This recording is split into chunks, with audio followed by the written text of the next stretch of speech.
is Monica and welcome to my channel. Today I would like to introduce a little practice for golden Yogini and Yogi. We're going to need a few elements, few props. You can use a belt or a scarf if you don't have a yoga belt. We're going to need a chair. It doesn't need to be a yoga chair. And you're going to need a blanket. And maybe a couple of books, or if you have 2 blocks, yoga blocks. They can be sponge, they can be cork. And we're going to start the practice by sitting on the chair. And from here, I'd like you to balance very well the weight of your feet. If you need, then you don't touch correctly the floor because maybe the height of the chair is different. You need to put an elevation, like heels. So you can use books, you can use 2 blocks if you have, just to make sure then your hips and your knee are at the same level, okay? Not like this, I don't make it too high. And then from here, we're going to just observe our position. Put your hands on top of your thighs. You can close your eyes and observe. Observe how is the position of your spine if you're 2 backward or 2 forward.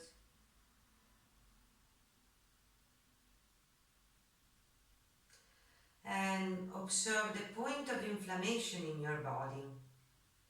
Because it's not good to think, well, I always had that knee problem, or the wrist problem, or the neck problem. We have to take care of our inflammation. They're causing loads of stress to our body, and they create also inflammation in the blood. So they create acidity. We need to control also, observe our breathing. Stop breathing through our mouth and use the nose. That's the way that we bring the most amount of oxygen through the muscles and every cells of the body. Imagine like even when you sleep, we should have the mouth closed, but we talk about that another time. So now, then feel the weight, balance the weight, right to left, relax your shoulder, make sure that the shoulder, they're not tight like that, so feel the relaxation of the shoulder. Move your neck, and move your neck a little bit, right to left. Imagine that you have a little pencil on top of your nose, and you can do a little circle in front of you with the tip of your nose. And you do like a circle or an elliptical form, depends on your flexibility. And don't go too back. If you have neck problems, stay right in the center of your frontal part of the body. And then change the rotation. Paint a circle with another color on the other side. Good. And now we're going to open the arms and bring some activation to our hands. So fist movements are very nice. And I like you to do rotation of, I invite you to do rotation of your wrist. And then you can do rotation of your forearm. And keep the movement in your wrist. And then we can make this bigger, make this circle bigger, and move your hands up, open the fist, close the fist, and make circles now, and increase the circles, like with your forearm and the full arm and your wrist. It's quite difficult in the beginning, but it will become easier more you practice it. And then we're going to rest here, feel the heat already generated along the joints of the upper part of the body. Now we're going to create a little bit of heat and move our spine. So try to breathe very well in this movement and focus in expanding your rib cage. So imagine to really open your ribs horizontally and vertically, like separate your ribs, because sometimes you get, like locked and we lose the mobility there. So we need to regenerate a little bit of mobility. And then from here, we're going to bring the left hands on top in the outside of your right eye.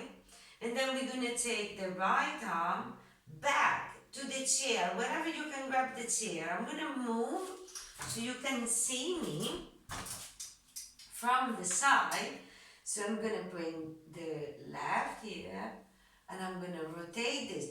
Okay, this movement, it can be difficult. So you don't need to do that. You can go down and just grab from up here. You can come down and grab the side of the chair and elevate your spine and twist slightly. Bring that the pubic bone forwards and the tailbone in and rotate. And if your neck is sore, just stay in a frontal position. Keep your chin in the same of the center of your chest in front and look forward. That's absolutely fine. And elevate your chest and broaden this upper part of the chest. And we're going to stay here 4 or 5 breaths, and then we're going to move up to the center again. And we're going to elevate the right arm, and we're going to take it outside of the left thigh. Now make sure that your knees are staying parallel and your feet are staying parallel. Don't go in under the chair with your feet or outward. You need to keep a 90-degree angle. Now we will see it.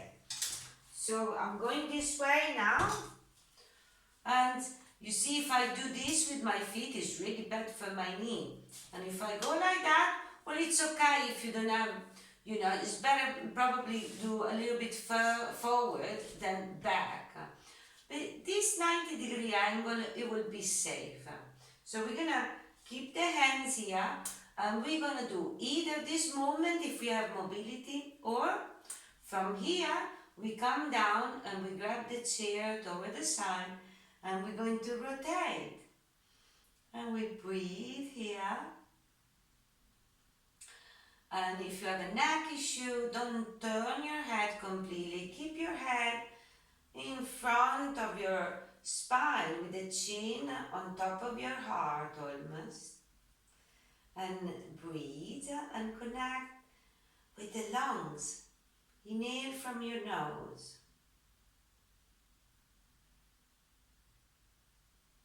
And after 4 or 5 breaths, rotate back to the center. Now we're going to go to open our arms again, and we're going to take the right arm in the front with the palms upward, and we're going to take the left one inside the right, and I'm going to do this kind of a shape of Wonder Woman hands and I'm going to put it on top of my deltoids on my shoulder.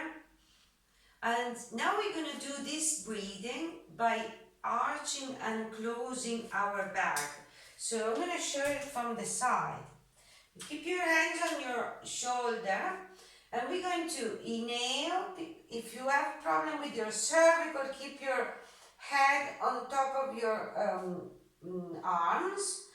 Inhale up, exhale down, and make it round. See what I'm doing with my spine?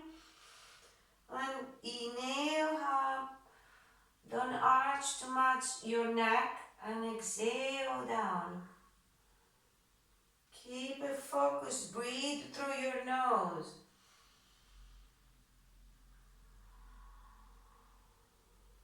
One more. Then we're going to come down. Fantastic. Then we're going to turn back to the center. We're going to open the arms. I'm staying in the, you would have stayed in the center. I'm moving to the side so you can see the movement. I'm opening the arms, and now I'm going to take the left arm on the top, in the center, and the right one I'm going to put the elbows on inside the left, and I'm going to go and put my hands on top of my deltoids, and I'm going to start again here. Inhale up and exhale down. Make your turtle back when you go down. Inhale up and expand your chest. Elevate your chest and bend with exhalation. Make round your back. Inhale up. Keep your forehead on top of your arms if you don't want to drop your neck. Inhale.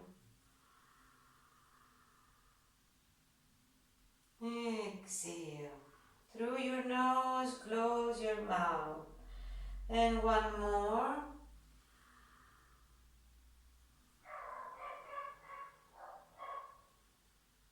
And let go and relax. So now we're going to do stand up, and you will remove the chair,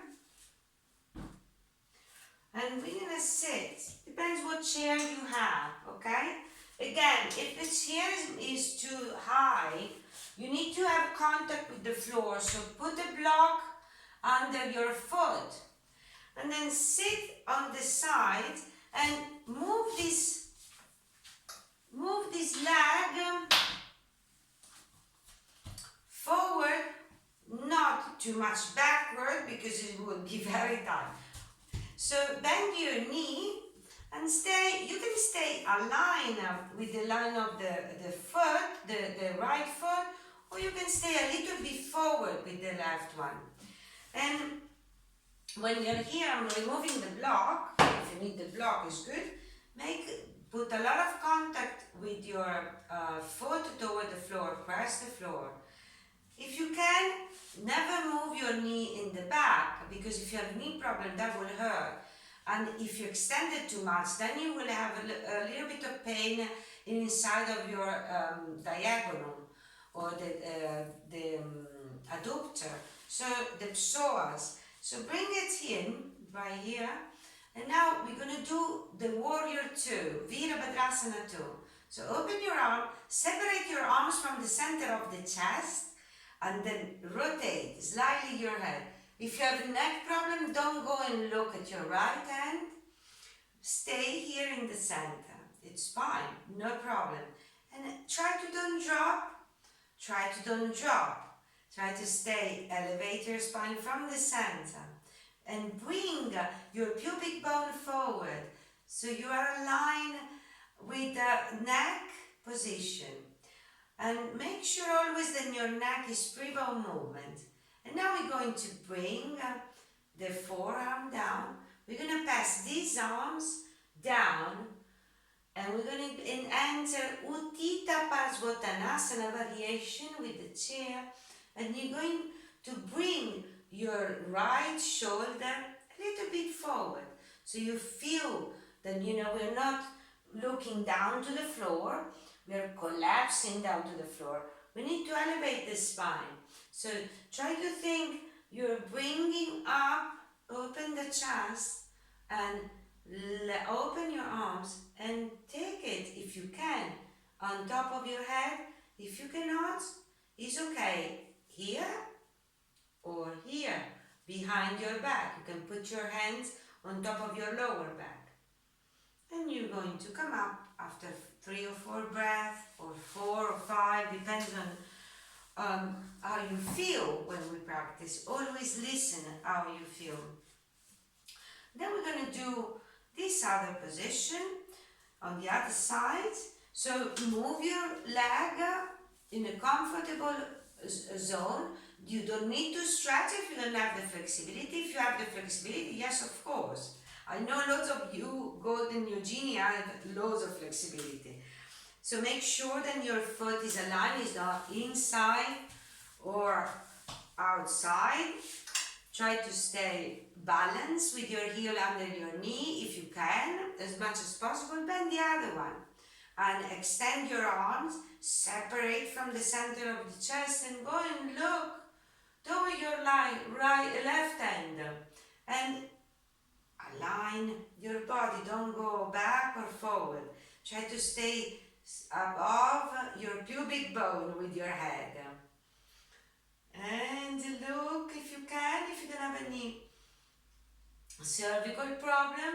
If you do, just look forward toward me. And then we're going to move the forearm here. And we're going to pass the right one on the bottom. And we're going to enter Uttita Parsvottanasana. If you can, here spine. Otherwise, you can stay a little bit more up if it hurts you.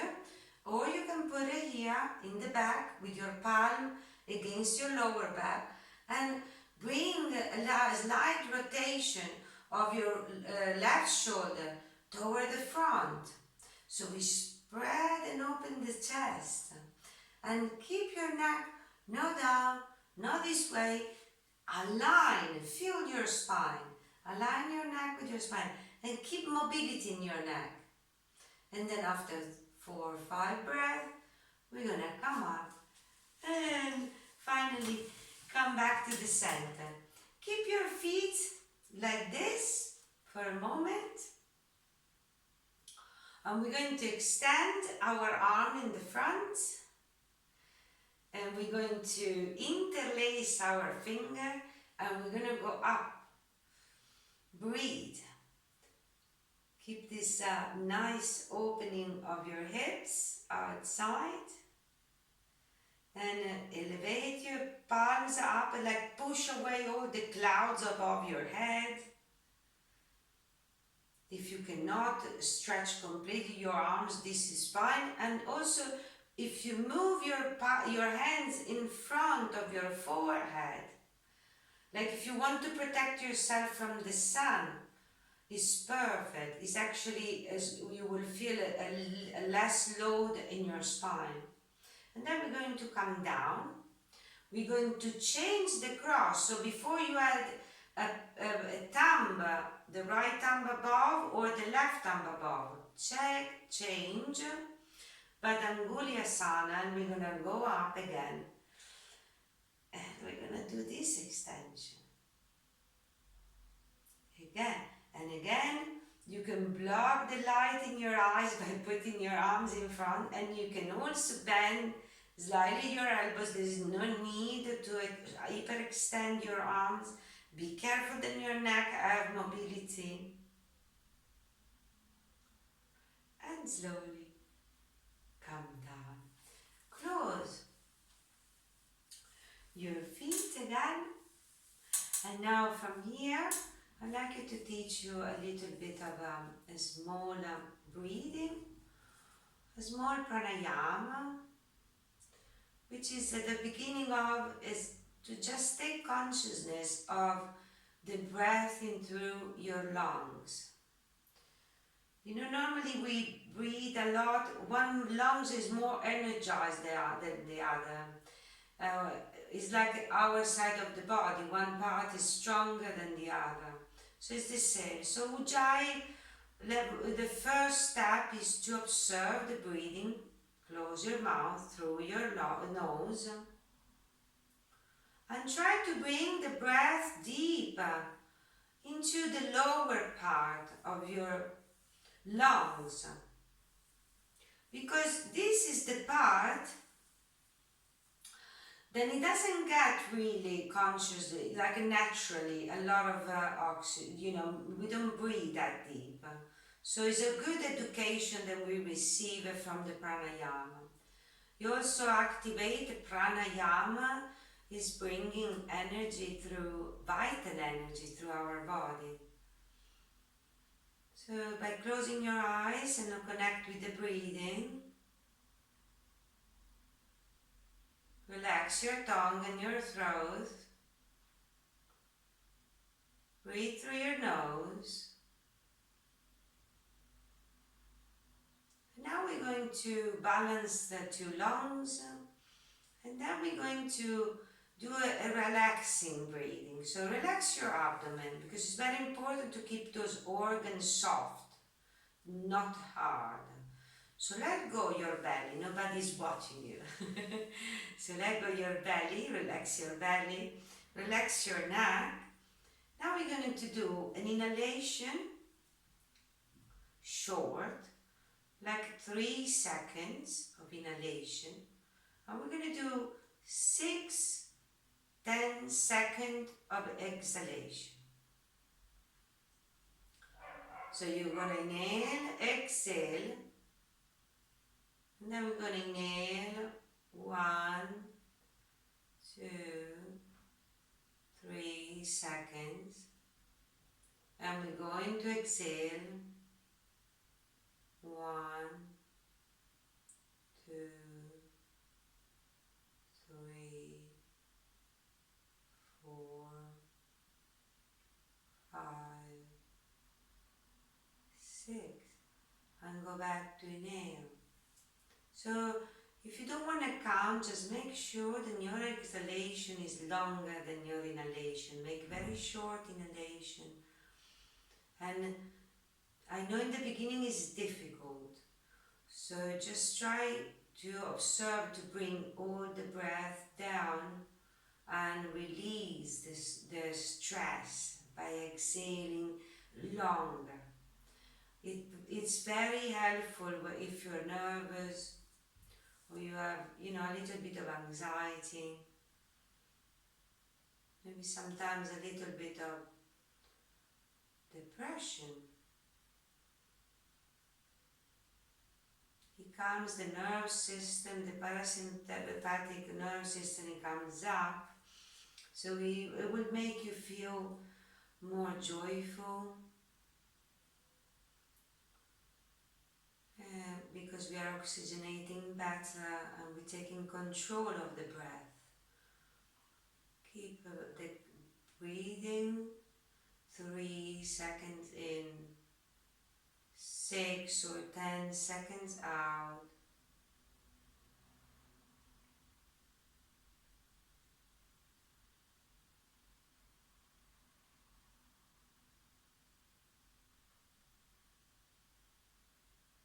Try to don't make it traumatic for your lungs or for your heart. It needs to be a flow without any force. You don't need to use force or alteration. Just softly change it without violence. When you've done this, you can practice during the day. You can do it for 3 minutes to start with, 2 minutes. Then you can go up to 5, 7 minutes. It will be a great amount of calmness and joy that it will bring to your entire system and especially your brain. So thank you so much.